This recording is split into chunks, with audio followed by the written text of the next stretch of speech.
room. It's easier to ignore somebody via text or via on the phone than it is in the locker room when you have to walk up to them and be like, Christian, do you have a minute? That's the code for I would like to interview you. It's easier to ignore you when I just text him, hey, do you have a minute?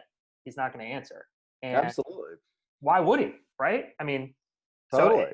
it's hard. I don't know the answer to how you move forward from a media perspective. Do you have like a thought on how people can move forward? Because that's basically what The Athletic is built on, right? Is getting those extra interviews, and I'm not sure where they come from right now. Yeah, I mean, it's funny because I think during the coronavirus, right, everything has gone from, I'm going to pester you in the locker room. You don't have to talk to me. Maybe you don't want to talk to me, but at least I get the right to pester you at your locker. We've moved from that to a Zoom call, which is really similar to moving from the locker to the podium. Now just basically everything is a podium. Mm-hmm. You're sealed off. Everyone gets to ask the same questions. There's no privacy. You're really not going to probably ask very much sensitive in that kind of setting or something that you need to get the guy alone to do.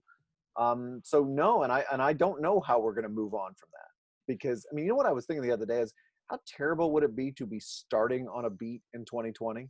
Oof. Where you don't know people, you don't have any numbers, you're coming in fresh and you're like, oh wow, I get to meet all the people I'm going to cover on a Zoom call. I'm a box to them rather than a living person sitting there with a notepad and a recorder. And it's tough. It's tough. And one thing, I think it was Paul Koharski, who covers the Titans, wrote this right at the beginning of the coronavirus when they shut down the locker rooms. He said, I've never known in my career for a team to give more media access. Like, that's never happened. And he outlined all these things that the Titans had taken little bits and little bits and little bits away.